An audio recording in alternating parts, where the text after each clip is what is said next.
Hello friends, how are you? Welcome to Tripanasi Center. Let's see what is our topic today.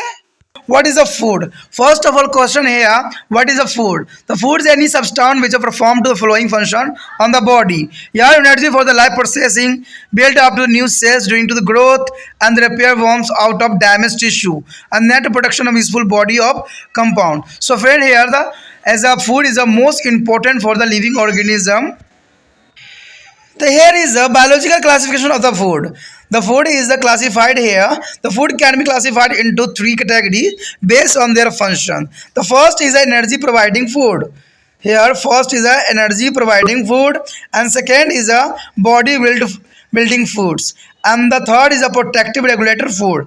There is the most important is a biological classification of food. Here is the three types: energy is a provided food, body built foods, and protective regulated food. That's the most important. The first here comes the energy provided food, and these are the rich of carbohydrate and fat and provide energy on the biological oxidation in the body. Example is cereals, sugar, fat, oil, jaggeries, and coconut and groundnut. There is the most important for the energy providing food here.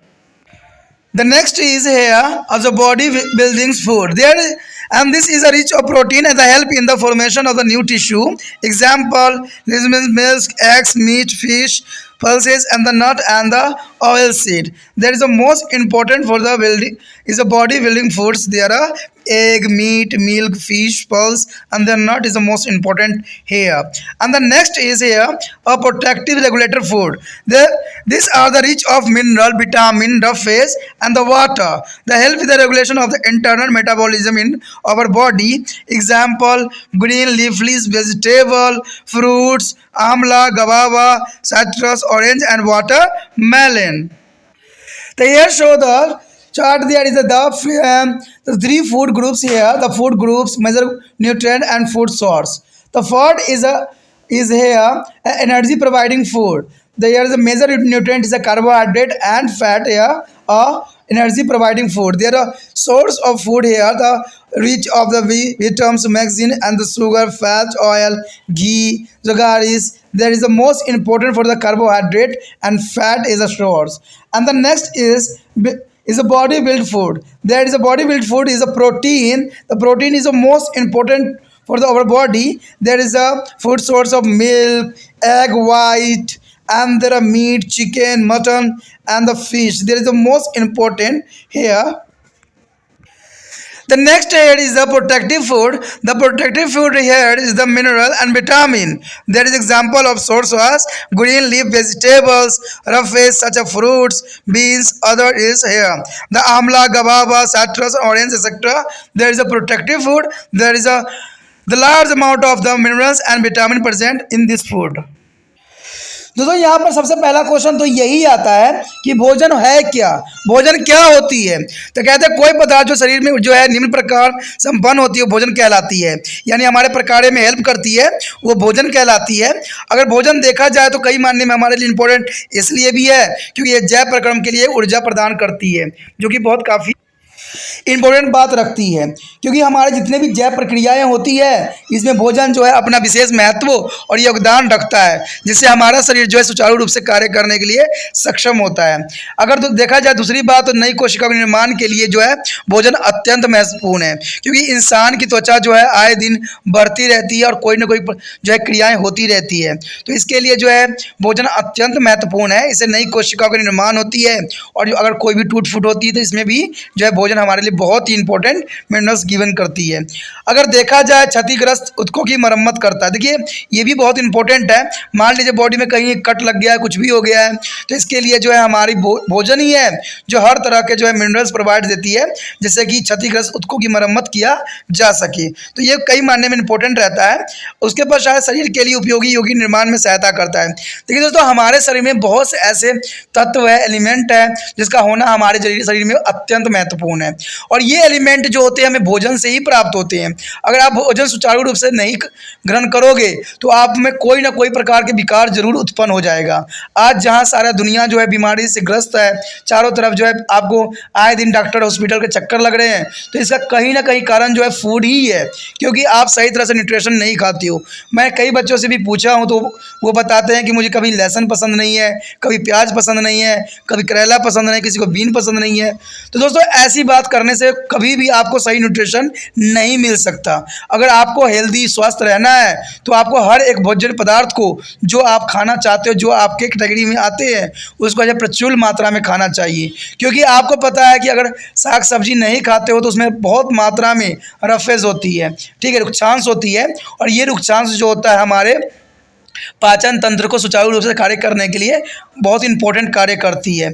यानी रुक्षांश खाने से आपका पेट जो होता है clean हो जाता है, जिसकी वजह से आपको 1 लाख बीमारी से आप जो हो इसी से बच सकते हो। तो समझदार बनो, आगे बढ़ो, नहीं तो जीवन जो होगा डॉक्टरों के चक्कर काटते ही निकल जाएगा। कहते हैं अगर देखा जाए आगे तो भोजन के जो है जैविक वर्गीकरण, देखिए दोस्तों यहाँ पर जो है भोजन को क्लासिफिकेशन किया गया है डिफरेंट पार्ट में।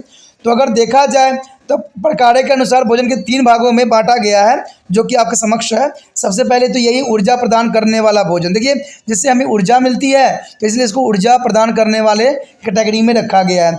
दूसरा है शरीर निर्माण करने वाले भोजन। देखिए कहते हैं बहुत से ऐसे एलिमेंट होते हैं जो हमारे शरीर के निर्माण में अपना जो है महत्वपूर्ण योगदान देते हैं। अगर तीसरा देखा जाए तो रक्षात्मक न्यायिक भोजन, यानी हमारे बॉडी में प्रोटेक्शन के लिए कौन भोज्य पदार्थ की आवश्यकता होती है।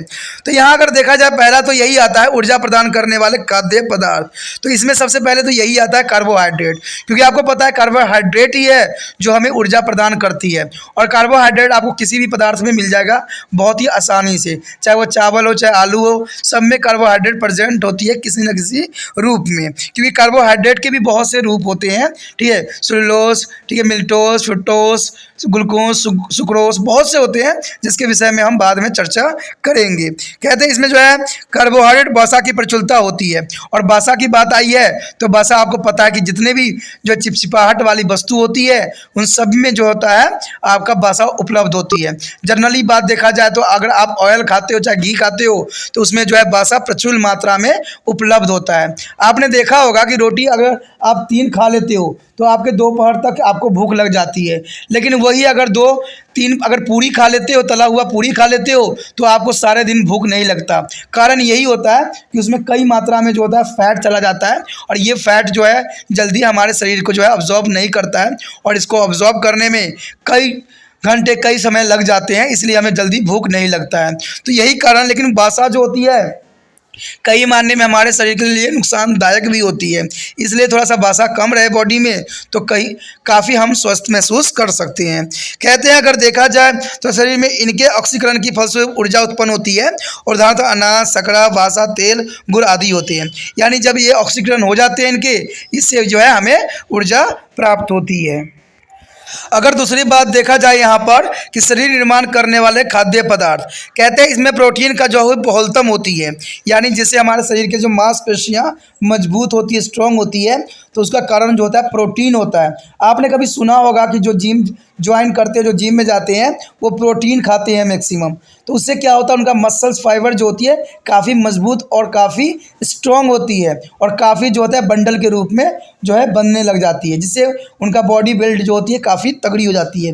लेकिन कहते हैं ये प्रोटीन कई हद तक ख़राब भी करता है हमारे बॉडी को, क्योंकि आपको पता है कि बहुत से बैक्टीरिया वायरस जो होते हैं वो प्रोटीन के ही बने होते हैं।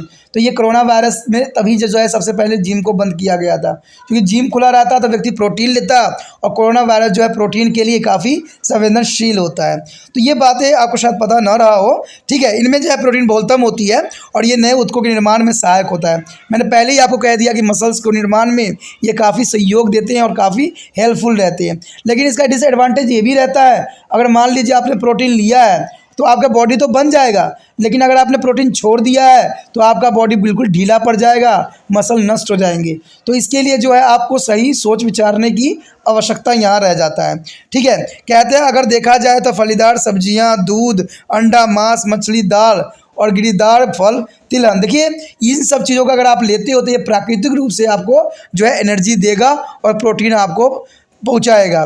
लेकिन कहते हैं आर्टिफिशियल कोई भी कार्य जो होता है सही नहीं होता है। अगर अगला देखा जाए रक्षणात्मक नियम खाद्य पदार्थ, कहते हैं इसमें खनिज, विटामिन, उच्चांश व जल का जो है बहुलतम होती है। देखिए दोस्तों यहाँ बहुत इंपॉर्टेंट बात किया गया है रक्षणात्मक नियामक खाद्य पदार्थ, जिसमें देखिए रुक्षांश को भी सम्मिलित किया गया है। रुक्षांश जो होती है कई फलों से भी आपको प्राप्त होती है। मान लीजिए अगर सेब आप खाते हो तो सेब आप कैसे खाते हो, क्या उसका छिलका छील के खाते हो, तो इसका मतलब आपको रुक्षांश नहीं मिल रहा है, क्योंकि जो छिलके होते हैं वही रुक्षांश होते हैं। तो छिलका खाने से क्या होता है, हमें रुक्षांश मिलती है और हमारे जो होता है कब्ज जैसे बीमारी होती है उससे हमें छुटकारा मिल जाती है, क्योंकि ये रुक्षांश जो होती है हमारे पेट को साफ करते हुए बॉडी से बाहर जो है मलमूत्र को निकाल देता है। और अगर आपका बॉडी अगर मान लीजिए अगर सुचारू रूप से सुबह शौच हो जाती है तो आपका मन भी दिमाग भी सारा कुछ फ्रेश हो जाता है। तो ये कई मायने में इम्पोर्टेंट है, इसलिए कहा जाता है कि सलाद उलाद जो होती है हमें भोजन में सम्मिलित करना चाहिए। लेकिन कई बच्चे होते हैं, कई जो विद्यार्थी होते हैं वो इन चीज़ों को खाना पसंद नहीं करते हैं, उनको तो बर्गर नूडल से ही छुटकारा नहीं मिलता है। तो चलिए दोस्तों ये बात तो कहते हैं ये तो आप लोग खुद ही समझदार हो कि आपका सेहत किस में बन रहा है और किस में आपका सेहत नहीं बनता है, तो ये आप खुद ही बड़े बन चुके हो। कहते हैं 8th 9th 10th 11th 12th के बच्चे कोई बच्चे नहीं होते, वो बहुत समझदार होते हैं और उनको पता है कि उनके शरीर के लिए क्या उचित है और क्या अनुचित है। कहते हैं ये अपाच्य निमित्त में सहायक होते हैं, यानी ये पाचन क्रियाओं के लिए अत्यंत महत्वपूर्ण होते हैं। उदाहरण के लिए देखा जाए तो हरी पत्तेदार सब्जियां होती है, फल होती है, आंवला, अमरूद, खट्टे फल, संतरा, तरबूज आदि ये बहुत ही इंपॉर्टेंट होते हैं और इसमें रुक्षांश, विटामिन, खनिज का जो है जल बहुत मात्रा में उपलब्ध होते हैं। तो यहाँ पर जो है 3 प्रकार के खाद्य समूह को जो यहाँ पर वर्गीकृत किया गया है, यानी डिफरेंट पार्टों में इसको वर्गीकृत करके आपको जो है क्लैरिटी लाने के लिए ऐसा किया गया है। देखिए अगर खाद्य समूह देखते हैं, जो है मुख्य पोषक तत्व देखते हैं और भोजन देखते हैं। अगर ऊर्जा प्रदान करने वाले खाद्य पदार्थ को अगर हम देखें तो ये मेनली जो होती है कार्बोहाइड्रेट और वसाओं के लिए ये उत्तरदायी होती है। और इसका जो है मूल्य स्रोत जो होती है अनाज, चावल, गेहूँ, मक्का, चीनी, बसाएं, तेल, घी, गुड़, ये सारे आते हैं। तो ये काफ़ी इंपॉर्टेंट होता है। अगर देखा जाए कि शरीर निर्माण करने वाले खाद्य पदार्थ कौन होते हैं तो इसमें जो है प्रोटीन सबसे इम्पोर्टेंट होता है। और प्रोटीन जो होता है फलीदार सब्जियां, दूध, अंडे, सफ़ेदी वाला जो है मांस, चिकन, बकरे और मांस मछलियां, ये सारे में जो है प्रचुर मात्रा में प्रोटीन जो होता है उपलब्ध होता है।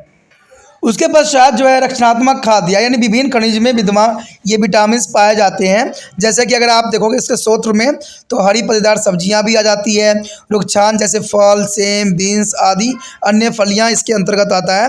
आंवला, अमरूद, खट्टे फल, संतरा आदि इन सब जो है रक्षात्मक खाद्य पदार्थ है जो इंसानों के लिए अत्यंत महत्वपूर्ण रखता है। तो our next topic is nutrition. The nutrition is here is the most important topic. The nutrition is a sum of the process by which an organism take in a metabolism and utilize a food substance for its various biochemical activity.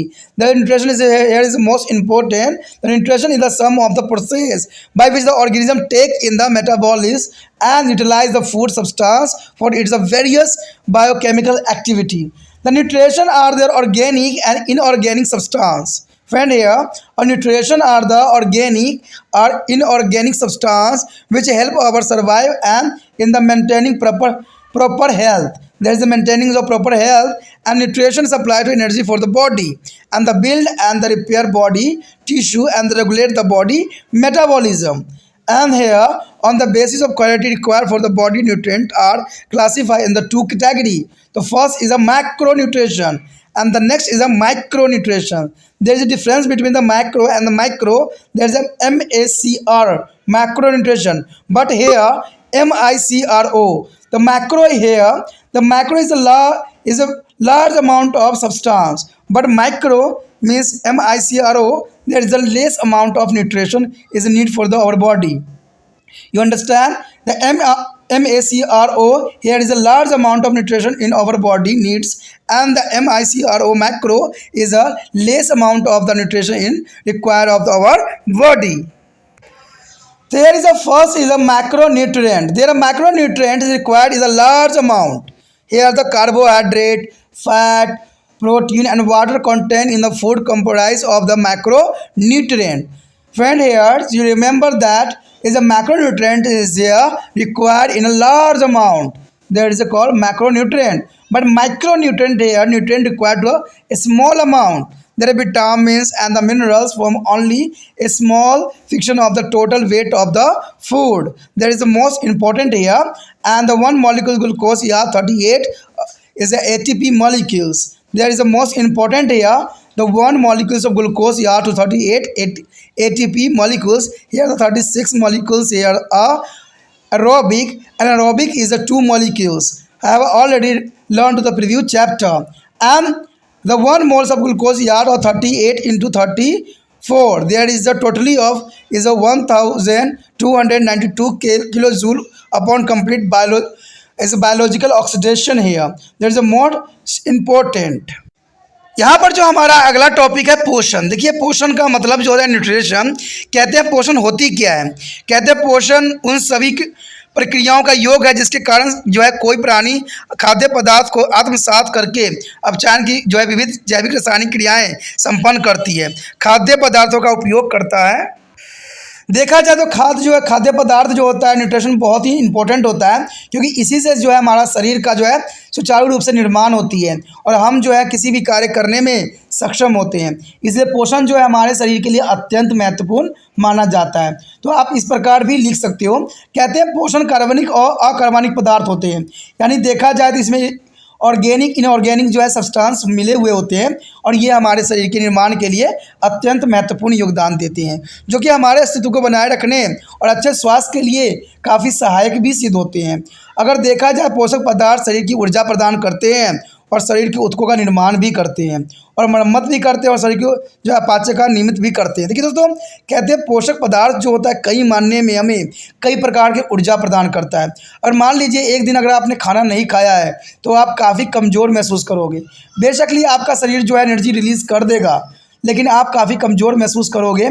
कारण क्या होता है कि आपने भोज्य पदार्थ नहीं लिया है, लेकिन फिर भी इंसान की मृत्यु नहीं होती है। कारण ये होता है कि हमारे शरीर में जितने भी फैट होते हैं वो आपको एनर्जी जो है समय समय पे प्रोवाइड्स कर देता है। इसलिए कहा जाता है कि हमें सुचारू रूप से भोजन करना चाहिए और उतना ही कार्य करना चाहिए, क्योंकि फैट भी हमारे लिए काफ़ी नुकसानदायक सिद्ध होता है। तो इसी के लिए कहा जा सकता है कि पोषक पदार्थ शरीर को ऊर्जा प्रदान करता है और शरीर के ऊतकों का निर्माण करने में इसका जो है अत्यंत महत्वपूर्ण योगदान रहता है। साथ में शरीर में जो अगर कोई टूट फूट हो जाती है, किसी तरह के क्षतिग्रस्त होता है, तो इसकी मरम्मत के लिए भी जो है हमारे जो है पोषक पदार्थ जो है काफ़ी सहायक सिद्ध होते हैं। और साथ में अपचाय प्रक्रिया के लिए भी जो है पोषण कई मायने में इम्पोर्टेंट है। अगर देखा जाए यहाँ पर तो शरीर के लिए पोषक तत्व की मात्रा की आवश्यकता का उन्हें दो वर्गों में बांटा गया है। एक जो है स्थूल पोषक, एक है सूक्ष्म पोषक। देखिए स्थूल पोषक का मतलब होता है मैक्रो न्यूट्रिशन एंड सूक्ष्म पोषक तत्व का मतलब होता है माइक्रो। अब सोचिएगा कि इसमें माइक्रो दोनों वर्ड एक जैसा ही उच्चारण में लग रहा है। दोस्तों इस उच्चारण में एक जैसा ही, बट इसमें थोड़ा डिफरेंस है। डिफरेंस सिर्फ इतना सी है कि एक में आई है और एक में ए है, ठीक है।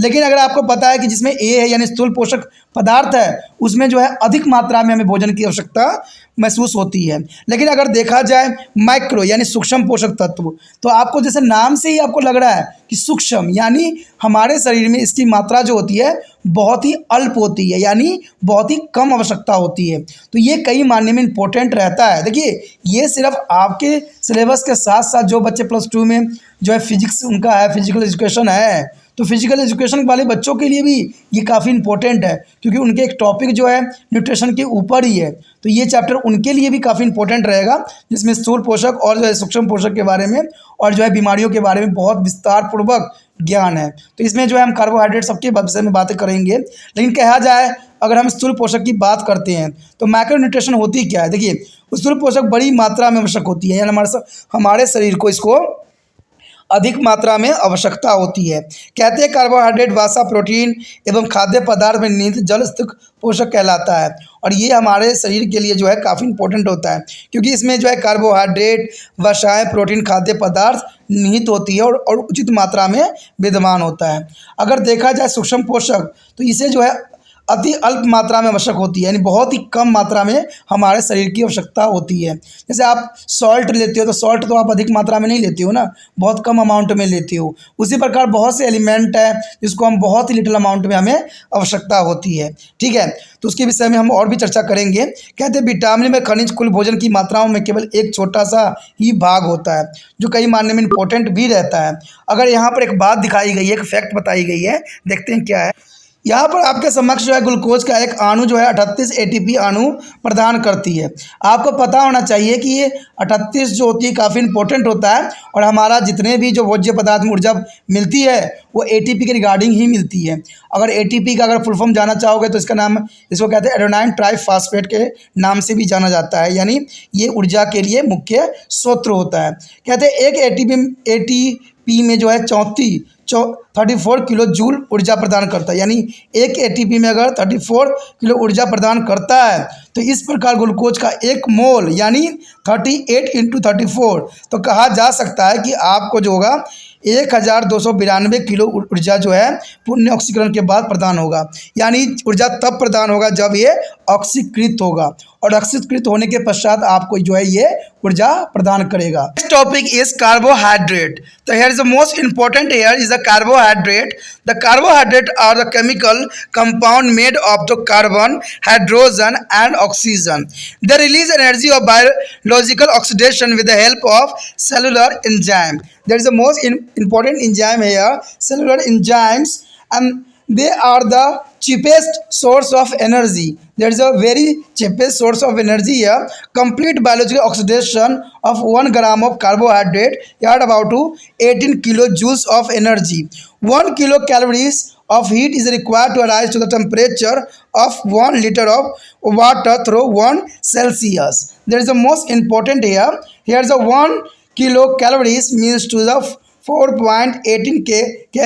There is the most important, and 1 kilojoule is here 1 upon 4.18 into 1000 calories. The calories is here most important. There is the carbohydrate in the diet provide about to 60 to 80% of total energy required of our body. That is the most important. The carbohydrate in the diet provide about to 60 to 80%. That is the most important here. So here is the types of carbohydrate. The carbohydrate, there are 3 types of carbohydrate here is consumed in our food. The first here is a sugar, second is a starch, and third is a cellulose. There is a carbohydrates type sugar, starch, and cellulose. And the here table, there is a carbohydrate required in our diet. That is the most important. So here is the most important sugar, starch, and cellulose. There is a starch and cellulose and sugar. There sugar here is the monosaccharides, glucose found in the molasses, honey, and the sweet fruits like grapes. Is a fructose found in the honey and ripened fruits. But sugar also is a disaccharide. Is the sucrose found in the sugar cane and sugar beets. And the maltose is found in the protein cereals, and the lactose is found in the milk. That is, sugar is the most important. And the next is the starch. The starch here is the storage from the carbohydrate found in the cereals and the grains, seeds, roots, potato, and rice, wheat, and wells, magazine, and nut, etc. There is a large amount is present of starch. And cellulose here, cellulose found in the cellulose is a plant, seed, and cut fruits, and vegetable, and cereals here. And there are most important carbohydrate and sugar. Here there is starch and cellulose are types. So here is a common source of carbohydrate. The first is starch. Starch is a cereal as the wheat, rice, magazines. The melt is the bajra, jowar, wells, and the roots and the tubers, sweets, potato, tapioca, and potatoes here. The next here, sugar. Sugar is a canned sugar, is a beetroot, fruits, banana, mango, sapota, and the chiku. The milk is honey, and the cereals is the most important of source of sugar. But next is the cellulose. Cellulose is the cell walls of fruit. Is the vegetables, cereals, and during digestion is a both starch and sugar are absorbed is a glucose. The scrubs is a glucose is a change it into the glucogen, which is the stored in the liver for the subsequent use. For detail is the lesson 30s. And the cellulose is a fibrous substance which is not digested by human body, however it is served to the surface and the facility walls of stool movement. There is a most important here, it is a not a digested in human body, there is a facility is a walls of stool is movement. There is a most important here. And there is a normal person need about 400 to 500 gram of carbohydrate daily in a diet. A growing child is calculating the mother is a person is doing to hard physical work need more carbohydrates and then average persons because of the great energy requirement there are percentage of carbohydrate in different food items given below. There is a most important here, show this diagram. So here show the percentage of carbohydrate present in some common food item. The first of all is the food and percentage. The sugar is a sugar first of all is a 99.4% of the 100 gram of food. There is a most important, and the rice is a 78.2% and the wheat flour is a 69.4 is a 1 grams of food, and potato is a 1 gram food is a 22.7 carbohydrate is present here, and the banana is a 24.7 and the mango ripen is a 11.8 is a green grams is a 69.4 and the also is a red grams is a 57.6 is a carrot is a 1.6 and cow milk is a 4.4. Here's carbohydrate present in a food. The one next here is a function of carbohydrate. There is a most important topic here. The function of carbohydrate is a lactose means sugar is a promote to growth of intestinal bacteria that facility of the absorption of the calcium. There is a most important function of carbohydrate here. And the next is excess of carbohydrate are converted into the glucogen and fat and serve as the reserve source of energy.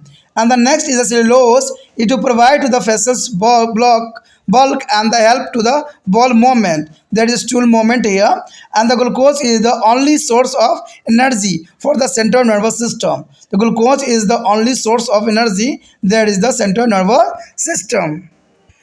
तो यहाँ पर जो है हमारे समक्ष आया है carbohydrate. देखिए कार्बोहाइड्रेट हमारे शरीर के लिए कई मायने में अत्यंत महत्वपूर्ण है, क्योंकि कार्बोहाइड्रेट जो होता है काफ़ी इंपॉर्टेंट होता है. तो इसके विषय में जो है हमने यहाँ पर जानना है. कहते हैं कार्बोहाइड्रेट जो होते हैं यानी जो है कार्बोहाइड्रेट कार्बन यानी हाइड्रोजन एवं कार्बन और ऑक्सीजन के बने हुए रासायनिक यौगिक होते हैं. यानी जो है कार्बोहाइड्रेट जो होते हैं दोस्तों कार्बन हाइड्रोजन और ऑक्सीजन के बने हुए रासायनिक यौगिक होते हैं. ये ऑक्सीकरण पर जो है ऊर्जा उत्पन्न करते हैं, यानी ये ऊर्जा डायरेक्ट उत्पन्न नहीं करते हैं. इसके लिए ऑक्सीकरण होना अत्यंत महत्वपूर्ण है, यानी ऑक्सीडेशन होना अत्यंत महत्वपूर्ण यहाँ रखता है. कहते हैं ये ऊर्जा के सबसे सस्ते स्रोत के रूप में है. 1 ग्राम कार्बोहाइड्रेट को पुण्य ऑक्सीकरण के बाद जो है 18 किलो जूल ऊर्जा हमें प्राप्त होती है. और कहते हैं 1 किलो कैलोरी ऊर्जा की वह मात्रा है जो 1 लीटर पानी का तापमान 1 सेल्सियस से बढ़ा दे. तो ये काफ़ी इंपॉर्टेंट बात यहाँ रखता है. अगर 1 किलो कैलोरी देखा जाए तो 4.18 केजी जूल के बराबर होता है. लेकिन अगर हम 1 किलो जूल देखें तो 1/4.18 इंटू 10 जो है 1000 कैलोरी होगी. यानी भोजन में कार्बोहाइड्रेट हमारे शरीर के लिए आवश्यक कुल ऊर्जा का जो है लगभग 60 से 80% भाग उपलब्ध कराता है. यानी हमारे शरीर में जो ऊर्जा हमें मिलती है, तो चलिए सारे पदार्थ तो दूर की बात है, कार्बोहाइड्रेट से जो है हमें 60 से 80% हमें ऊर्जा मिलती है. बाकी दूसरे मटेरियल फैट खाओ मिनरल खाओ तो उसे उसके पश्चात मिलती है, जिसके बारे में हम आगे विचार करेंगे. तो ये काफ़ी इंपॉर्टेंट बात यहाँ पर रखता है, ज़रूरी भी है. अगर यहाँ पर बात देखा जाए कार्बोहाइड्रेट के प्रकार के विषय में, तो आपको पता होना चाहिए कि कार्बोहाइड्रेट कई रूपों में मिलते हैं. ठीक है, लेकिन यहाँ पर जो है 3 रूपों को जो है आपके लिए समझाने के लिए रखा गया है. इसमें जो है सुक्रोस सुक्राइस जो है मड है और सेलुलोस है, जिसको स्टार्च भी कहते हैं. यानी जो है ग्लूकोज स्टार्च और जो है सेलुलोस. तो ये इसको 3 भागों में यहाँ विभक्त किया गया है. लेकिन इसी 3 भाग को जो है आगे कार्बोहाइड्रेट किसके कहाँ से प्राप्त होते हैं और इसका स्रोत क्या है, यह हम बॉक्स में हमें देखने को मिलेगा. तो यहाँ पर जो है हमारे शरीर में आवश्यक कार्बोहाइड्रेट कैसे प्राप्त होते हैं और किस फॉर्म में प्राप्त होते हैं, तो इसके विषय में यहाँ चर्चा की गई है. तो सबसे पहले शर्करा है. देखिए शर्करा जो होता है इसे मोनोसेकेराइड के रूप में भी पाया जाता है, और ये ग्लूकोज में जो है सीरा शहद मीठे फल जैसे अंगूर में भी पाया जाता है. अगर देखिए इसका और फॉर्म होता है फ्रक्टोज. फ्रक्टोज जो होती है शहद व पके फलों में पाया जाता है। ठीक है, मैंने कहा था ना कि इसका एक फॉर्म नहीं होता है, कई फॉर्म में ये विभक्त हो जाता है। अब देखिए शकरा के और भी फॉर्म होते हैं, वो होते हैं डाइसैकेराइड यानी सुक्रोज, जो गन्ने चुकंदर की शकराओं में पाया जाता है। उसके बाद आता है मिल्टोस। मिल्टोस जो होती है मैक्सिमम अंकुरित अनाजों में पाया जाता है, यानी आप चना को अंकुरित करके खाते हो, मूंग के दाल को अंकुरित करके खाते हो, तो इसका मतलब है आप मिल्टोस को खा रहे हो। मिल्टोस दूध में भी काफ़ी मात्रा में पाया जाता है, जो बच्चों के लिए बॉडी के दिमाग के तेज करने के लिए काफ़ी इंपॉर्टेंट रखता है। कहते हैं अगर देखा जाए आगे स्टार्च की बात, तो स्टार्च जो होती है कार्बोहाइड्रेट के संतुलन का रूप होता है, जो कि कई मायने में अनाज, बीजें, जरों, आलू, चावल, गेहूँ, जौ, मक्का, गिरीदार फल आदि में ये बहुत ही आसान रूप से पाया जाता है। अगर आगे देखें सेलुलोज की बात करें, तो ये पादपों में सेलुलोज जो है बीजों के आवरण, फलों और जो सब्जियों और अनाजों में ये काफ़ी मात्रा में पाया जाता है। अगर बात यहाँ आगे देखा जाए तो कार्बोहाइड्रेट के सामान्य स्रोत कौन कौन से हो सकते हैं। देखिए सबसे पहले तो हमारा स्टार्च मड है, जिसके विषय में हमने चर्चा भी किया और आपको पता होना चाहिए कि जो हम आए दिन खाते हैं जैसे अनाज, गेहूं, चावल, मक्का में ये प्रचुर मात्रा में स्टार्च पाया जाता है। साथ में मिलेट यानी ज्वार, बाजरा, जौ में भी पाया जाता है, और कंद मूल, शकरकंद एंड टेपियोको आलू में भी ये काफ़ी मात्रा में पाया जाता है। अगर देखा जाए शकरा की बात किया जाए तो ये गन्ना, चुकंदर, फल, केला, आम, सपेटा, चीकू, दूध, शहद आदि में जो है शकरा कई मायने में इम्पोर्टेंट सोर्स के रूप में कार्य करता है। कहते हैं अगर बात करें हम सेलुलोज की, सेलुलोज जो दोस्तों होते हैं फल, सब्जियों और अनाजों के कोशिका भित्ति में ये पाई जाती है। कहते हैं पाचन प्रक्रिया के दौरान स्टार्च व शकरा दोनों का अवशोषण ग्लूकोज के रूप में होता है, और शेष ग्लूकोज जो होता है ग्लाइकोजेन में बदल जाता है, और ये भविष्य में प्रयोग हेतु यकृति में एकत्र हो जाता है। यानी ये भविष्य में उपयोग करने के लिए यकृति में जो होता है ये स्टोर हो जाता है, जो कि काफ़ी इंपॉर्टेंट बात यहाँ पर रखता है। ये पीएमटी क्वेश्चन भी हो सकता है कि जो है ग्लूकोज ग्लूकोलाइजन में बदल जाता है, लेकिन ये भविष्य में जो है यकृत में यानी जो है लीवर में स्टोरेज करके ये रखता है। कहते हैं अगर देखा जाए तो सेलुलोज मानव शरीर द्वारा न पचाया जा सकने वाला रेशेदार पदार्थ होता है, यानी सेलुलोज कई मायने में इम्पोर्टेंट होता है। कहते हैं ये जो है पचाया जा सकने वाले रेशेदार पदार्थ को पचाना संभव नहीं होता है, तो ये हमारे जो है काफ़ी मानने में हमारे बॉडी को साफ करने के लिए अत्यंत महत्वपूर्ण होता है। लेकिन यह रुक्षांश की भांति कार्य करता है, यह मल को निष्कर्षण में सहायक भी होता है। एक सामान्य व्यक्ति को प्रतिदिन लगभग जो है 400 से 500 ग्राम कार्बोहाइड्रेट की आवश्यकता होती है। बढ़ते हुए बच्चे, दूध पिलाने वाली माँ व कड़ी मेहनत करने वाले व्यक्तियों को अन्य की अपेक्षा अधिक ऊर्जा की आवश्यकता होती है, तो इसके लिए उनको जो है समय समय पर भोजन ग्रहण करने की आवश्यकता होता है। अगर वो एक साथ नहीं खा सकते तो कुछ समय के पश्चात जो है वो भोजन ग्रहण कर सकते हैं। आपने देखे भी होंगे जब कोई व्यक्ति होता है काफ़ी कड़ी के मेहनत करता है, तो उसको जो होता है हर 1-2 घंटे के बाद वो खाना कुछ ना कुछ लेता रहता है, क्योंकि इससे क्या होता है उसको ऊर्जा मिल जाती है। तो ये कई मायने में इम्पोर्टेंट भी रखता है। कहते हैं अगर देखा जाए तो जो है कि एक औसत व्यक्ति अधिक कार्बोहाइड्रेट की आवश्यकता होती है। अगर औसत व्यक्ति है, औसत उसका तापमान है, औसत उसका बॉडी वेट है, तो उसको काफ़ी जो है अच्छे अमाउंट में उसको कार्बोहाइड्रेट की आवश्यकता होती है। अब आपको ये बहुत अजीब सा लग रहा होगा कि किस में कितना कार्बोहाइड्रेट है, तो ये भी आपके लिए जानना अत्यंत महत्वपूर्ण है। तो चलिए देखते हैं कि किस चीज़ में, किस फल में, किस सब्जियों में, किस दालों में कितना मात्रा में कार्बोहाइड्रेट होते हैं। इस टेबल जो है आपको क्लियर कर देगा। यहाँ पर जो है कुछ सामान्य खाद्य पदार्थ में कार्बोहाइड्रेट की प्रतिशत को दर्शाया गया है। अगर आप देखो खाद्य पदार्थ है और जो है 100 ग्राम सामग्री में हमें कितना जो है एनर्जी मिल सकता है, तो इसमें देखिए सबसे पहले तो शकरा आती है, जो कि 99.4% हमें मिलता है। चावल से हमें 78.4 मिलता है, यानी चावल में भी जो है शकरा की मात्रा अधिक होती है।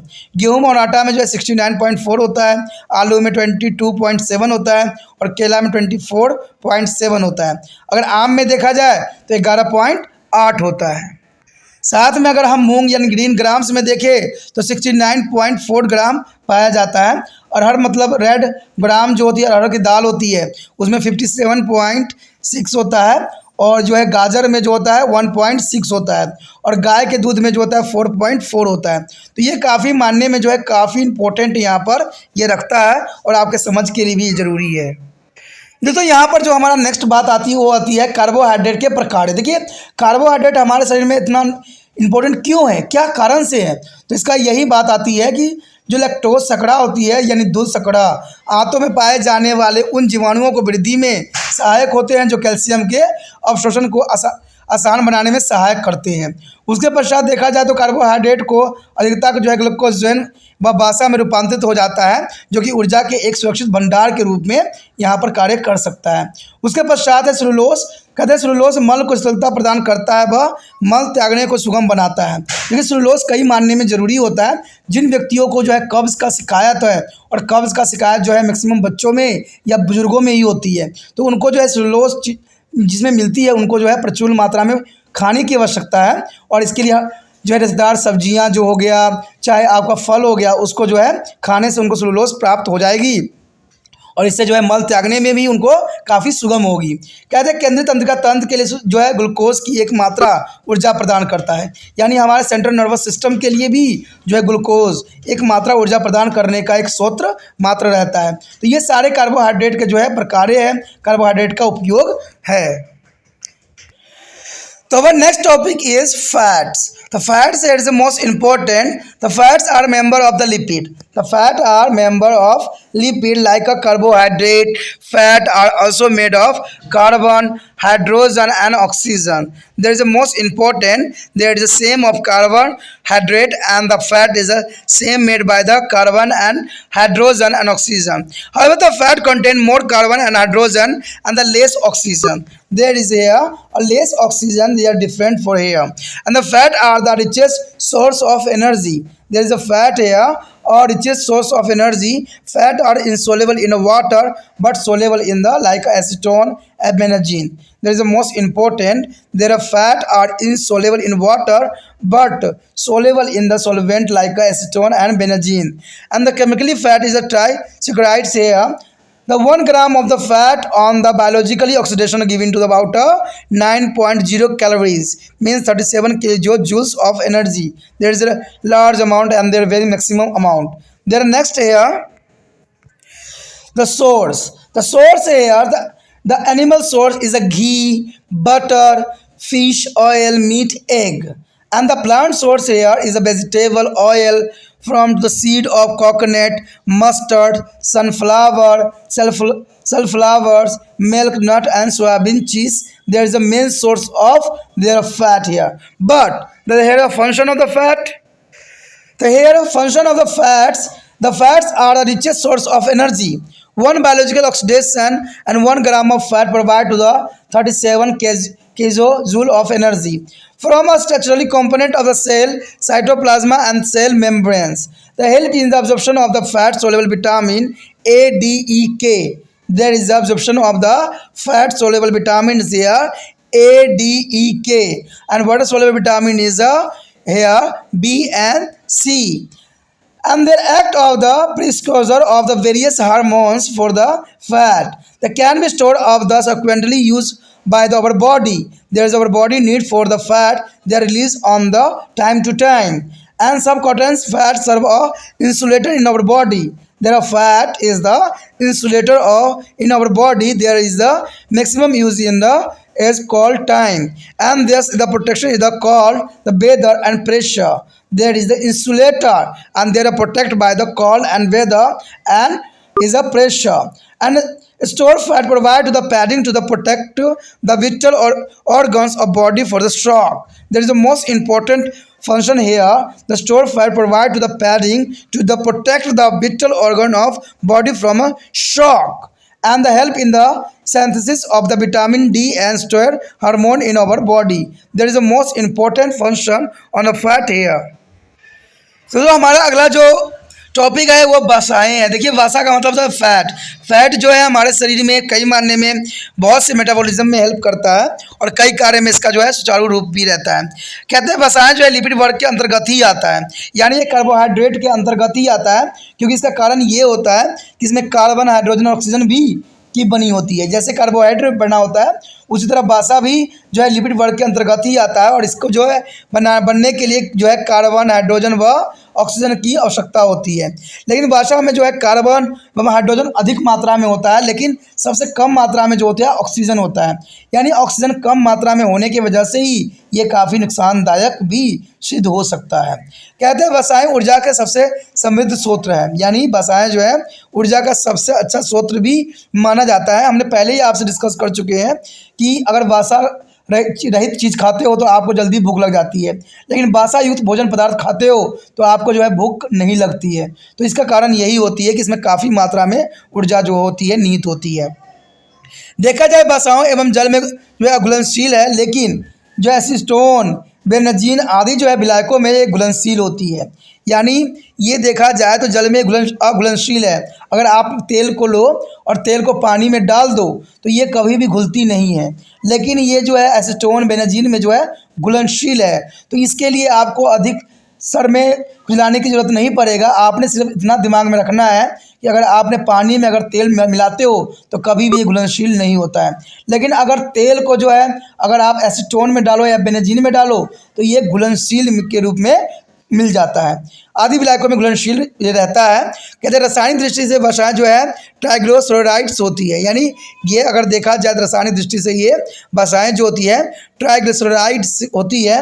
कहते हैं 1 ग्राम वसा को जो है जैव ऑक्सीकरण के लगभग जो है 9 ग्राम किलो कैलोरी हमें प्राप्त होती है। यानी अगर इसको जूल में हम कन्वर्ट करें तो 27 किलो जूल जो होती है 1 ग्राम वसा से हमें प्राप्त हो जाती है। तो ये काफ़ी मानने में इम्पोर्टेंट बात भी यहाँ पर रखता है। अब हमने यह देखना है कि इसका सूत्र क्या क्या है। देखिए अगर देखा जाए तो वसा के सूत्र जो होते हैं, अगर हम प्राणी सूत्र देखें तो प्राणी सूत्र में तो आपको पता ही है कि घी हो सकता है, मक्खन हो सकता है, मछली के तेल हो सकता है, मांस, अंडा, पनीर, दूध। इसमें जो होता है सब में जो आपको देखने को मिलेगा इसमें कहीं ना कहीं जो होती है ऑयली पदार्थ होती है। अगर अंडे में देखा जाए, मांस में देखा जाए तो मांस में तो फैट होती है, पनीर में भी फैट से ही बना होता है, दूध में फैट ही होता है। तो इसका मतलब है जो भी कहते हैं तेल युक्त पदार्थ होता है उसमें जो होता है ये सूत्र फैट जो होती है मौजूद होती है। अगर देखा जाए पादप सूत्रों में तो सबसे पहले तो नारियल ही दिया गया है। नारियल आपको पता है ऑयल होता है, जैसे तेल भी बनती है। सरसों है, सरसों भी से भी तेल बनता है। सूरजमुखी है, उससे भी मिलता है। कुसुम्बी है यानी फ्लावर्स जो है, और आदि बीजों के तेल जो है गिरीदार फल और सोयाबीन आदि में जो है कई मात्रा में ये मिलती है। तो कहते हैं इन सब में जो होता है फैट प्रचुर मात्रा में उपलब्ध होता है जो हमारे लिए काफ़ी पर्याप्त होती है। यहाँ पर दोस्तों आ गया हमारा भाषाओं के प्रकार। देखिए भाषा के क्या फंक्शन है ये जानना आपके लिए अत्यंत महत्वपूर्ण है। तो अगर आपके पास कॉपी पेन ना हो तो ये सारे नोट डाउन भी करना आपके लिए ज़रूरी है। अगर नहीं है तो अभी ले आइए, फटाफट नोट डाउन भी साथ में करते रहिए। कहते हैं भाषाएं ऊर्जा के सर्वाधिक जो है समृद्ध स्रोत है। इसमें जैव ऑक्सीकरण होने से 1 ग्राम वसा में जो है 37 केजी जो है ऊर्जा प्राप्त होती है, यानी 37 केजी जूल जो है ऊर्जा हमें मिलती है। कहते हैं कोशिका द्रव्य कोशिका झिल्ली के रजक संगठन के रूप में भी कार्य करता है। यानी कोशिका द्रव्य है और कोशिका झिल्ली में जो है फैट महत्वपूर्ण योगदान देता है। कहते हैं वसा में विलीय विटामिन जो होती है ADE ये सारे के सारे जो होते हैं वसा में घुलनशील होते हैं। यानी वसा में जो है विलीय विटामिन ADE होते हैं। कहते हैं अनेक हार्मोन के लिए पुरोगामी के रूप में भी कार्य करता है। कई हार्मोन जो होते हैं वसा के कारण ही उत्पन्न होते हैं, जो कि काफ़ी इंपॉर्टेंट बात रखता है। कहते हैं शरीर द्वारा जो भविष्य में उपयोग के लिए संग्रहित भी किया जाता है। देखिए दोस्तों ये जो है आपको पता है कि माइटोकॉन्ड्रिया में जो होती है काफ़ी मात्रा में जो है ऊर्जा स्टोरेज करके रखा जाता है। तो ये ऊर्जा जो स्टोरेज इसलिए रखा जाता है कि आने वाले भविष्य में अगर मान लीजिए कभी आपने फास्ट किया हो या आपको कई कारणवश आपको भोजन ग्रहण नहीं करना पड़ा हो तो इसमें जो है आपके लिए फैट जो है वरदान सिद्ध हो सकता है और फैट ही आपको जीवित रखने के लिए पर्याप्त होती है। कहते हैं उपचारित वसा जो है ताप रोधक की भांति कार्य करता है एवं ठंड और दाब से रक्षा भी करता है। आपने देखा होगा कि गर्मियों में जो है हमें हीट मिलती है, हमें जो शरीर में गर्मी आती है वो वसा के कारण ही हमारे शरीर जो होता है गर्म हो पाता है। और ये ठंडों में जो है इस अपने आप ये इंसुलेटर की तरह ये हमारे बॉडी के लिए कार्य करता है। अगर देखा जाए इसको जो है संग्रहित वसा मुख्य अंगों को झटकों से बचाने के लिए गद्दी की भांति कार्य करता है। देखिए हमारे शरीर में अगर जितना मांसपेशियां होती है वो हमें क्या होता है बाहरी झटका से बचाता है। अगर ये फैट हमारे बॉडी में न रहे तो हमारे जो है जो नाजुक ऑर्गन है वो कई मायने में क्षतिग्रस्त हो भी सकते हैं। तो ये काफ़ी इंपॉर्टेंट बात रखता है। कहते हैं शरीर में विटामिन D एवं स्टेरॉइड्स हार्मोन के संरक्षण में काफ़ी इंपॉर्टेंट यहाँ पर योगदान देता है। The next topic is proteins. Protein is the most important here. Protein are the extremely large molecules composed of many amino acids. The protein are complex organic compounds rich in the carbon, hydrogen, oxygen. But here add two types of here nitrogen and sometimes the phosphorus and sulfur also. There is the rich of on the carbon, hydrogen, oxygen, nitrogen, and sometimes the phosphorus and sulfur also. The protein are needed for our body's growth and development. There is the most purpose is important here, a growth and development, and second is the repair and maintenance of our body, the requirement of protein, the repair and maintenance. And the next here, the synthesis of antibiotics, enzyme and hormone, there is a protein. There is synthesis of the antibody, enzyme and hormone. There is a most important function here in a protein. They can also be used a source of energy. There is a most important source of energy. The 1 gram of protein here about the 4 kilojoule of energy, and the build block of protein are amino acid. You have already learned in a lesson that there are only about 22 different amino acid is which almost of all protein found in the living organism are made. There is only 22 different amino acid. And nutritionally amino acid belong to two category. There is the most important. There are two category of amino acid. The first is a essential amino acid. These are the amino acid and the which cannot be synthesized in the animal body and must be supplied with the food is a leucis. There is a non-essential amino acid which can be synthesized in the body, particularly from a carbohydrate, and need not be supplied in the diet. The example, alanine. The next here, digestion of the protein. There is a lack of fat. Protein can be not be absorbed in the tissue until they are broken down into their amino acid. The digestion of protein occur in the stomach and a small intestine where acid and enzyme break up to protein into amino acid. That is the most important here. Digestion of protein. The digestion of protein occur in the stomach and a small intestine. Remember now, there are here the digestion of the protein here is stomach and a small intestine. And the next here source. The source amino is the animal source is a milk, eggs, fish, bean, meat, and the liver contain aquatic amount of amino acid. That is a source of animal source. And the next here is a plant source. The plant source is the whole, squirrel, beet, magazine, pulse, nut, gram, and the lemons here. And the intake of more than one plant protein in the same meals is a dal roti, sambar, idli. Can be a produce a mixture contain all the stimuli amino acid. And also is a protein are a structurally component of body. For example, protein is a continuity is a present in the hair and the nails, and the collagen is a present in the connective tissue. Also an example of the protein. And acetines and mycins are example of the contractile protein present in the muscle. This is muscle here is acetine and mycins is the example of contractile protein present in the muscle.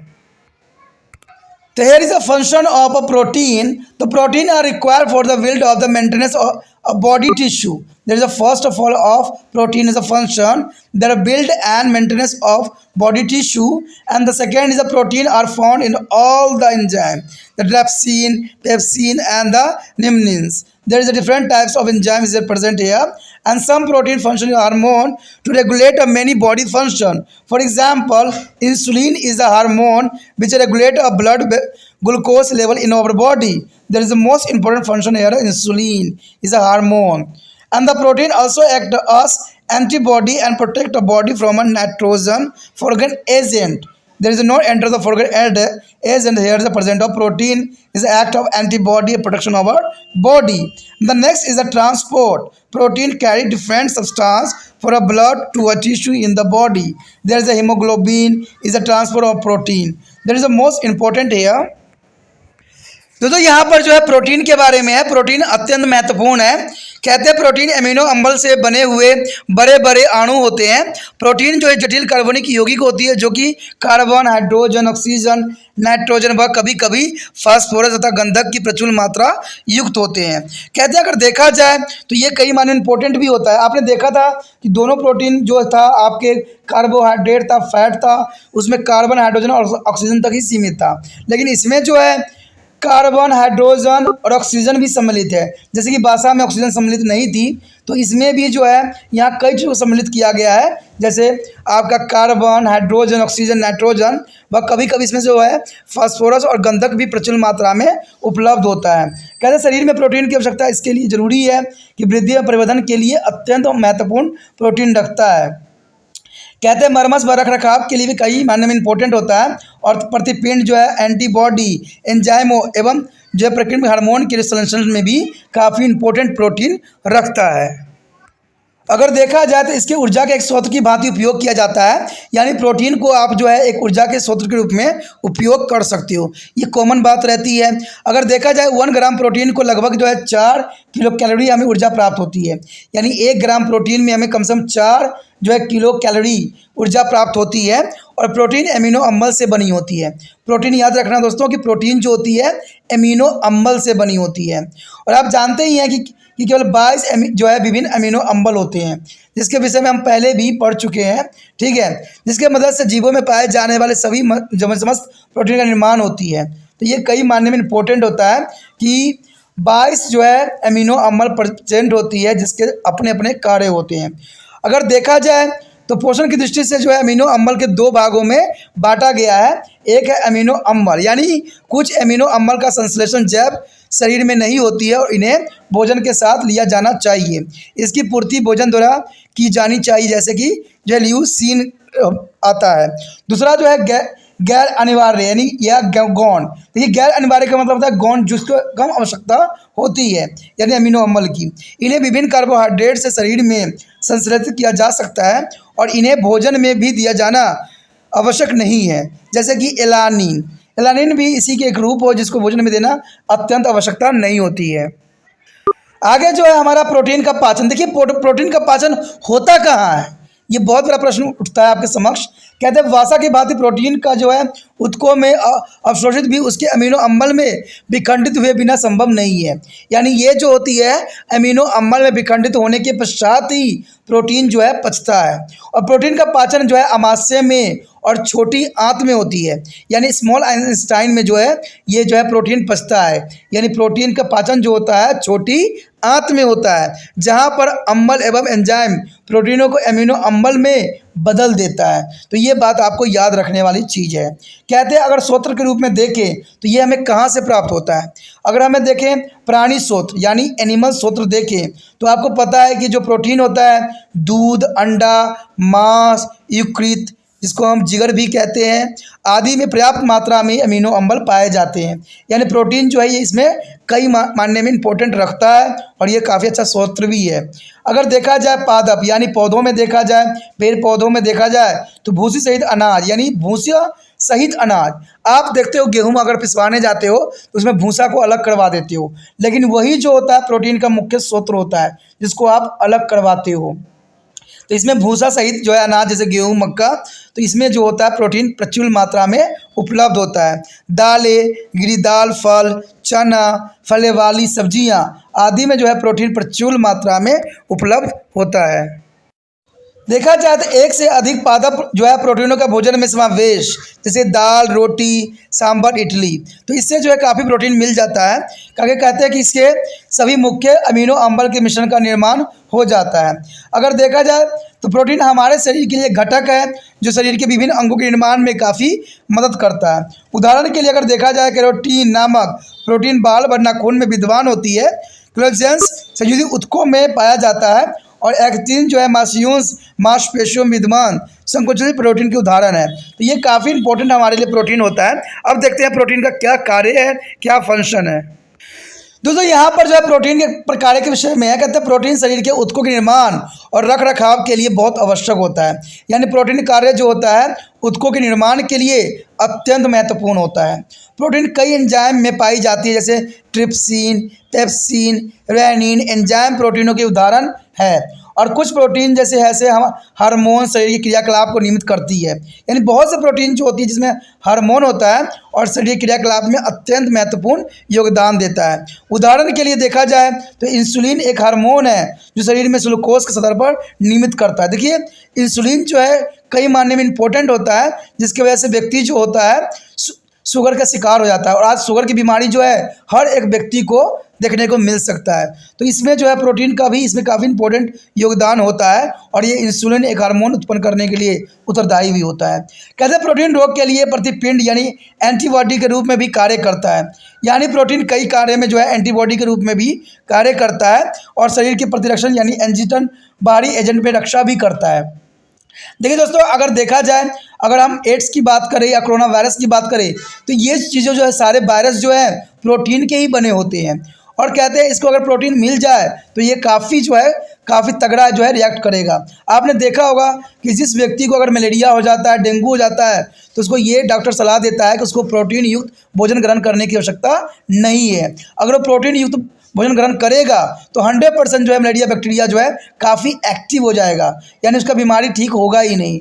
तो इसीलिए जो है कभी भी malaria और आपका dengue उंगू हो, viral बीमारी हो, तो प्रोटीन को लेना बंद कर दो, नहीं तो ये जो होता है उससे जो है वायरस बैक्टीरिया काफ़ी स्ट्रॉन्ग होते चले जाएंगे और आपको जो है नुकसान पहुंचा सकते हैं। तो इसलिए कहा जाता है प्रोटीन अत्यंत महत्वपूर्ण है। और मान लीजिए अगर आपके बॉडी में पहले ही प्रोटीन काफ़ी मात्रा में उपलब्ध था तो वो जो होगा आपके लिए प्रतिरक्षा की तरह कार्य करेगा।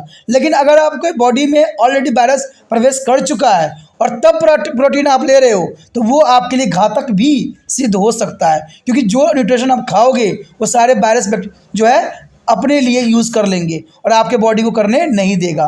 तो ये समझदारी वाली बात है, सोचने वाली बात है। कहते हैं देखा जाए तो परिवहन जो है प्रोटीन रक्त से विभिन्न जो है पदार्थों को उत्कों तक ले जाता है और हीमोग्लोबिन एक परिवहन प्रोटीन के रूप में कार्य करता है। Our next topic is vitamins. Vitamins is most important. Vitamins are complex chemical substance required by the body in over small amount. They do not yield energy but act a biocatalyst in the body. They are the essential for of good health and protect the body from a various disease. They are the essential for the utilization of the other nutrients that take in our diets. The vitamins are grouped into two classes. Is the first is the water soluble vitamin or vitamin B complex and C. There is a water soluble vitamin, and the next is fat soluble vitamins or vitamin A, D, E and K. As remember now, the water soluble vitamins are B complex, C and fat soluble vitamins are vitamin A, D, E, K. There is the most important vitamin here. And the since the vitamins cannot be made in our body except from a vitamin D, they need to be supplied through the food and contain them. Table 2.8 is a list of the vitamins and their source as well as their daily requirement in the body. And deficiency disease and the symptom of 13 to 15 years old boy and the girls.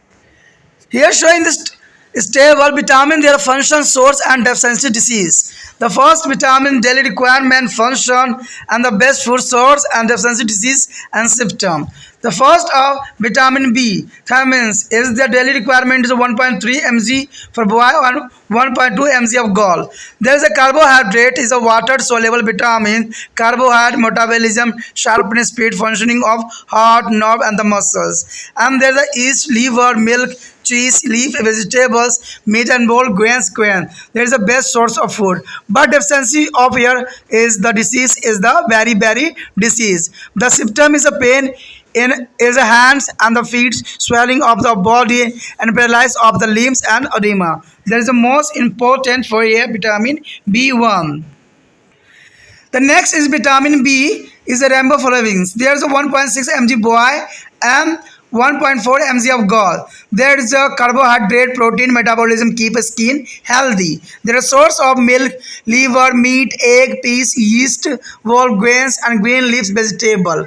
There is a disease of the rhamphophobiasis and photophobia. There is a photophobia is most important disease here, and there is a symptom of retarded growth and the mental disorder, cracking of skin at the corners of mouth and the lesions here is most important here. And the next here a vitamin B3. There is a vitamin B3 is a disease is a Newcastle. There is a 1.8 gram on the boy and 1.5 gram is girls daily requirement. There is the coenzyme for the protein, fat and carbohydrate is a metabolism keep the skin healthy. There is a source of fish, egg, meat, was grains, leaf vegetables and the peanuts and bean and tomato. And there is the disease of causing pellagra. Pellagra is a very dangerous disease. There is a symptom of dermatitis, bad skin, diarrhea, loose motions, diarrhea, mental disease and the all hair. The next is vitamin B12. There is a requirement of 0.2 to 100 mg per cyanocobalamin. There is a blood formation, nervous tissue and metabolism nucleus and acid synthesis. There is a source of liver is a fish, cheese, milk and the eggs and the meats. There is a precocious anemia. There is the most important disease is a pernicious of anemia. There is a symptom here and the flatness of skin, breath, illness and the radiated growth and there so on. And the vitamin C is the ascorbic acid. There is a 40 gram is daily requirement. There is a resistance of the infection keep of teeth and the gum joint healthy, havings of the cuts and the world's maintenance of the connective tissue. And there is a amla is a source is a cabbage, tomatoes, lemon, orange, mango, chilies, guava, pineapple, scotted and grams. There is a main source. And there is a disease of the scurvy. There is a there are symptoms of bloodings, gums, pain in the joint and generally weakness. There is a most important vitamin C here. The next is the fat soluble vitamin. The fat soluble vitamins here, vitamin A. The vitamin A is the requirement of daily of 750 grams per, and there is the maintenance of the vision skin initially for the synthesis of visual pigment. The vitamin A is the most important here. There is source of the milk, cheese, butter, eggs, cauliflowers, oil, carrot, mangoes, papaya, yellow pumpkin, Spanish, sweet potato, and so on. And there is a disease causing of night blindness, is exophthalmia, carotenoid and acid and dry skin here. There has symptom is cannot be see or dim light and the night blindness are related to the catamization and apathelia. The one next is a vitamin D. Is a cholesterol. There is a 200 IU is a keep of teeth and the bone healthy, absorption of the calcium and phosphorus. There is a source of milk, cheese, egg, yolk, curds, liver, oil, fish, butter, exposed for the sunlight. There is a most important source. There is a disease of the rectus in a children and the failure of the growing bone to the ossifies and the bow, legs, pigeon, chest and the stem for the bones and painfully bone as there are exposures as a fracture. And the osteoarthritis is the adult in their disease. And the next year, there is a vitamin E, is a tocopherols. They are trace, there are astroterians and the genes of vitamins and the grain, vegetable, oil, green leaves, vegetable and the nut is a source. And there is a main causing of disease of the reproduction failure is a male and the female. The secret of the male is a macro age of the death and the embryo is during the pregnancy in a female. There is a most important here. And the next is a vitamin K. The vitamin K trace amount of clotting of blood. The clotting of blood is the main factor for vitamin K. There is a vitamin K is present here is a green leaf vegetable, soybean, tomatoes. And there is a faulty blood clotting and hemorrhages is the main disease causing here and divine blood clotting is here. Here show the diagram of the child of disease causing there is a rectus. There is a child is with the twice is a calf's leg and there is a large head and the blood is forehead and calf limbs bone and broad is abdomen and the legs defended. There is the main diseases here.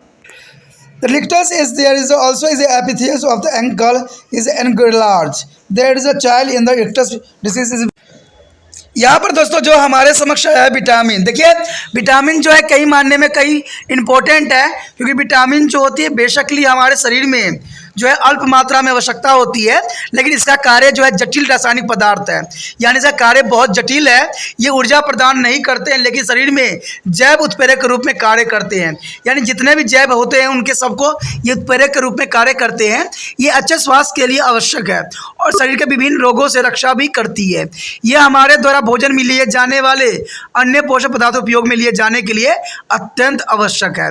कहते हैं अगर विटामिनों को हम दो भागों में वर्गीकृत करें तो आपको पता ही है कि एक विटामिन जो होती है जल में विलीय होती है, जैसे बी कॉम्प्लेक्स और सी, ये जो होती है जल में विलीय होती है। लेकिन वर्षा में घुलनशील विटामिन जो होती है ए डी ई के, देखिए ए डी ई के जो है वर्षा में घुलनशील विटामिन है और इसका यहाँ से ही कार्य स्टार्ट होती है।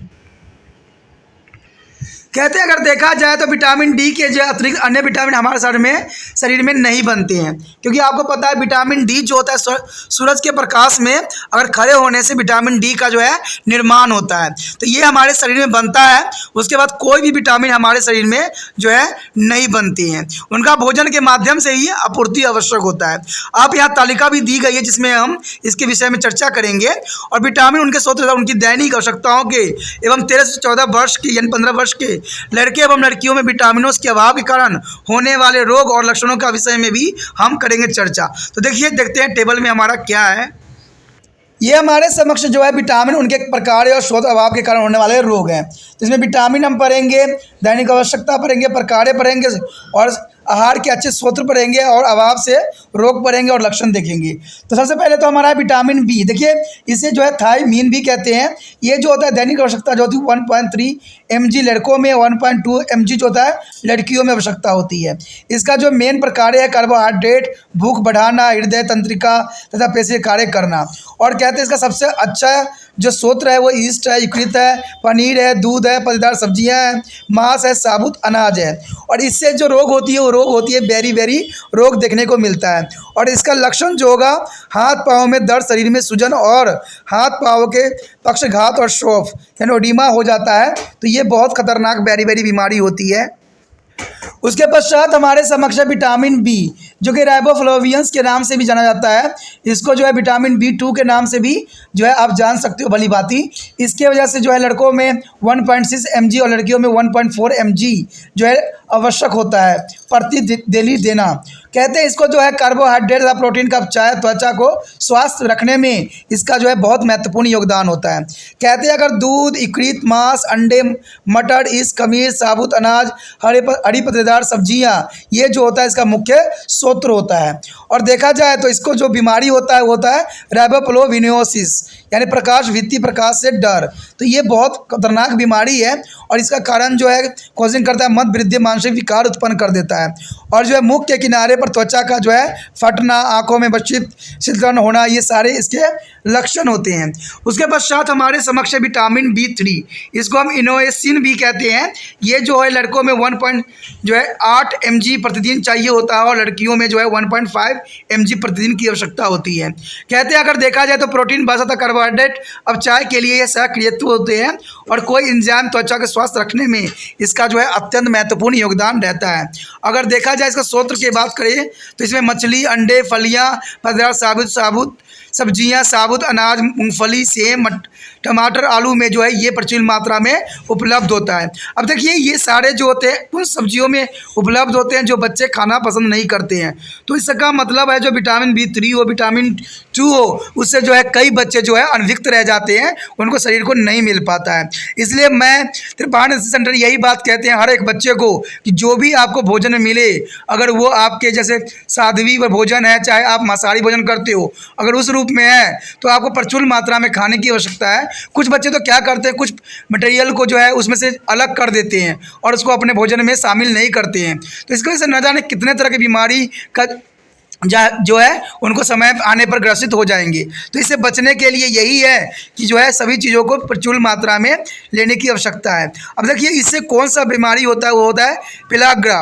पेलाग्रा जो है बहुत खतरनाक बीमारी है जिसमें त्वचा शोध हो सकती है, खराब त्वचा हो सकती है और आपको पता है कि आप त्वचा से कितना प्यार करते हो। साथ में आपको जो है डायरिया भी हो जाएगी और इसमें मनोभ्रद्र और मानसिक विकार तो रहेगी। अब देखिए विटामिन B12 3 जो है न सम्मिलित करने की वजह से कितनी तरह की बीमारियां होती है।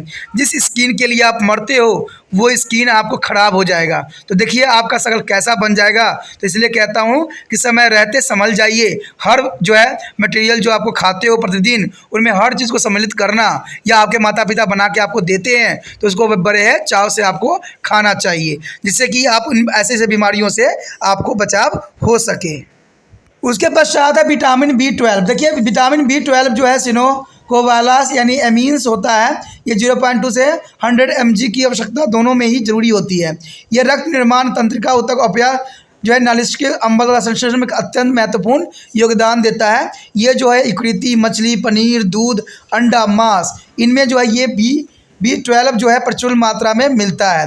अगर ये आप अगर नहीं खाइएगा तो आपको बीमारी जो होगा प्रनाशी यानी घातक रक्तस्राव आ जाएगी, जिसकी वजह से क्या होगा, त्वचा पीला पड़ना लग जाएगा, सांस फूलेगा और मध्य वृद्धि जो होगा, ये सबसे बड़ा इसका जो है डिसीज़ के सिम्टम होते हैं।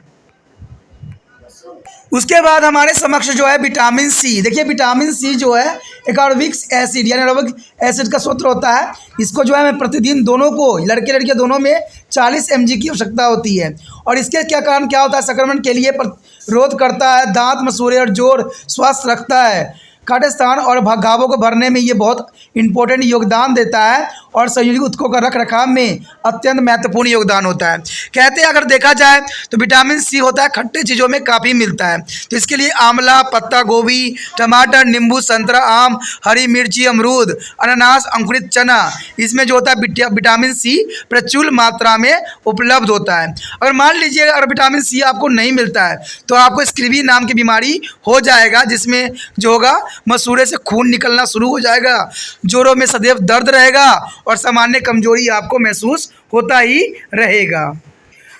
उसके पश्चात है भाषा घुलनशील विटामिन। देखिए भाषा घुलनशील विटामिन जो होता है विटामिन ए होता है, इसमें रेटिनॉल यानी रेटिनॉल्स जो होती है इसमें प्रेजेंट हो रहता है, और इसमें कहता है 700 से 50 mg तक लड़के लड़की दोनों में आवश्यकता होती है। अगर देखा जाए तो इसमें दृष्टि और त्वचा के ठीक बनाए रखना और दृश्य वर्णकों को संश्लेषण के लिए आवश्यक होता है। साथ में अगर देखा जाए तो इसके स्रोत के रूप में तो दूध, पनीर, मक्खन, अंडे, कैटविलियर्स, ऑयल, गाजर, आंवला, पपीता, पीला, सीताफल, पालक, शकरकंद, ये इसमें जो है प्रचुर मात्रा में उपलब्ध होता है। अगर मान लीजिए आपने इन चीज़ों को सम्मिलित नहीं किया और विटामिन ए की अभाव हुआ तो आपको रतौंधी हो जाएगी, जो फेरेनेस्मिया हो जाएगा, कैरोटिनॉल हो जाएगा और शुष्क त्वचा बन जाएगी, और इसी में जो होगा आप धीमे प्रकाश में दिखाई नहीं देगा, जिससे रतौंधिया हो जाएगा और एपिथेलियमियों में की जो है कीटोनीकरण मंदता पड़ जाएगी। तो ये बीमारी काफ़ी घातक होती है, और इस बीमारी से बचने के लिए सबसे अच्छा है कि आप अपने भोज्य पदार्थ में विटामिन बी को सम्मिलित कर लें।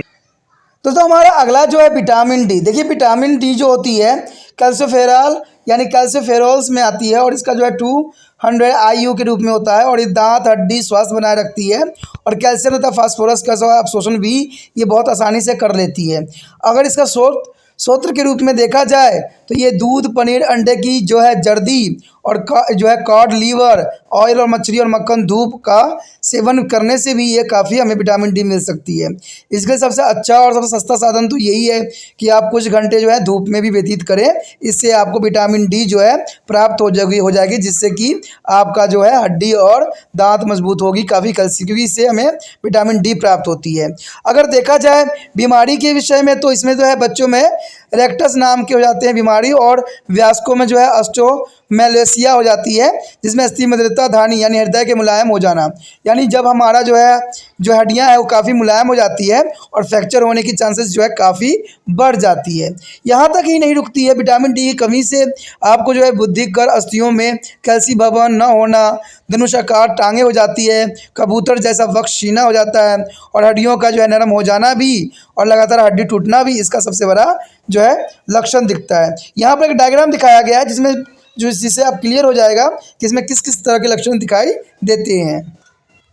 यहाँ पर आपको एक डायग्राम दिख रहा होगा जो कि रेक्टस से ग्रसित बच्चे का दिखाया गया है।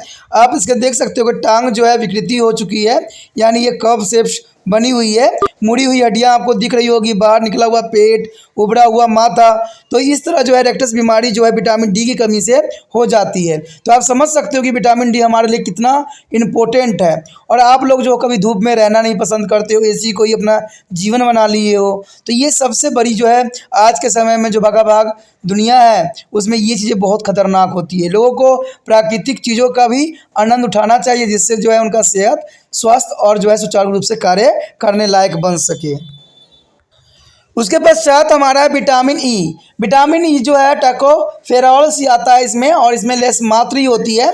अगर देखा जाए इसके जो है एंटीऑक्सीडेंट की वजह से और एजिंग विटामिन के हो सकते हैं। इसमें जो है मुख्य स्रोत के रूप में अनाज जो है, वनस्पति तेल, हरी पत्तेदार सब्जियां, गिरीदार फल, ये सारे इसके अंतर्गत आता है। अगर देखा जाए ये बीमारी जो है पुरुषों तथा स्त्री दोनों में जो है प्रजनन विफलता आती है, यानी जो है फर्टिलिटी की क्षमता खत्म हो जाती है। यानी विटामिन ई अगर ना हो तो जो है पुरुष या स्त्री जो है माता पिता नहीं बन सकती। तो ये बहुत इंपॉर्टेंट होता है सभी के लिए, जो विटामिन ई के रूप में होता है। अगर देखा जाए इसकी प्रभाव तो ये पुरुषों में बंधता यानी जो है बांझपन की निशानी हो सकती है, और औरतों में गर्भपात भी हो सकती है, और स्त्रियों में गर्भाशय के समय अजन्मे भ्रूण का मर जाना भी इसी कारण से होता है। तो देखिए विटामिन ई कितने इम्पोर्टेंट है और कितना ज़रूरी है जो महिलाओं के लेने के लिए। लेकिन कहते हैं कि आज सिर्फ किताबी बातें हैं, कोई इसका अमल नहीं करते हैं। तभी मैं एक बात हमेशा कहता हूँ ना कि जब भी आप भोजन करो, हर चीज़ को जो है उचित मात्रा में जो है ग्रहण करने की आवश्यकता होती है, क्योंकि इसमें कई तरह के जो है प्रोटीन, विटामिन, खनिज, मिनरल्स हमें मिलते हैं जो हमारे शरीर के लिए अत्यंत महत्वपूर्ण होते हैं। आज के समय में लोग जो हैं काफ़ी तला हुआ चीज़ें में ही पसंद करते हैं, बर्गर, नूडल, इन्हीं में जो है जिनकी ज़िंदगी सिमट के रह गई है। आज घर में बनाया हुआ भोजन जो है, माँ भी बच्चे परेशान हो जाते हैं कि बच्चे खाना नहीं खाते हैं, ये करते हैं। इवन कि आप प्रचार भी, ऐड भी देखते होंगे, उसमें भी यही बात दिखाई जाती है कि बच्चे जो है खाना नहीं खाते, भाग रहे होते हैं। तो ये कहते हैं सब सच्चाई है जिसको हम दूर नहीं जा सकते। आज जो है बड़े बड़े बच्चों को भी मैंने देखा है, माता पिता इतना प्यार से खाना बनाते हैं और बच्चे जो है इसको इग्नोर कर देते हैं, और उनको जो है रेस्टोरेंट, बाहर के खाने में बहुत इंटरेस्टिंग लगता है, जो कि बहुत ही घटिया तरीके से बनाए जाते हैं, और वो हमारे सेहत के लिए भी कभी भी अच्छा नहीं होता। और घर में जो है इतना साफ़ सुथरा और जो है इतना जुझारू रूप से बनाई जाती है जिसमें हर पोषण तत्व जो होता है उचित मात्रा में विद्यमान होता है। तो ये बात आपको सोचने की आवश्यकता है और समझने की ज़रूरत है। आगे हमारा आता है विटामिन के। देखिए विटामिन के जो है क्लोरोफिनिकेनिया यानी सूक्ष्म मात्रा रूप में ये उपलब्ध होती है। इसमें रक्त को संक्रमण करने में बहुत इंपॉर्टेंट योगदान देता है। आप सोच रहे हो कि संक्रमण होती क्या है, तो इसका मतलब है क्लोटिंग होता है, यानी ब्लड जो हमारा क्लोटिंग होता है वो विटामिन के कारण ही होता है। अगर विटामिन के नहीं लोगे तो आपको जो है अगर चोट थोड़ा सा भी लगेगा तो पूरा ब्लड जो है आपके शरीर से बाहर निकल जाएगा। और कहते हैं इसमें क्या होता है, कई बंदों की मृत्यु तक भी हो जाती है, क्योंकि छोटा सा घात भी उनको जो है पूरा ब्लड लॉस करने का साधन बन जाता है। तो इसलिए विटामिन के जो है बहुत ही इंपॉर्टेंट होता है। ठीक है, ये आपको कहीं भी मिल सकता है, इतना लंबा चौड़ा प्रोसेसिंग करने की जरूरत नहीं है। ये हरी पत्तेदार सब्जियां हो गया, सोयाबीन हो गया, टमाटर हो गया। आप सुन रहे होगे कि भाई ये तो जर्नल नाम है। जर्नल नाम तो है, लेकिन आप अपने भोजन में सम्मिलित ही नहीं करते हो। कभी सोयाबीन आपको पसंद नहीं आता, तो कभी आपको टमाटर पसंद नहीं आता, तो कभी आपको साग पसंद नहीं आता। तो दोस्तों अगर ऐसा करोगे तो आप कई तरह के जो है मिनरल चीज़ों से आप अनभिक्त हो जाओगे और आपके शरीर में जो है कई प्रकार के विकार उत्पन्न हो जाएगा। तो ये तो आपको समझना है, क्योंकि आप बच्चे नहीं हो, ठीक है, आप बहुत बड़े हो चुके हो, समझदार हो चुके हो। अगर देखा जाए इसमें आगे तो इसमें दोषपूर्ण जो है रक्त संकलन, रक्त स्वेत होती रहती है, यानी जो है ब्लड का थक्का नहीं बन पाता है। कहते हैं रक्त का थक्का देर से बनना भी इसका जो है विटामिन के का ही लक्षण दिखता है।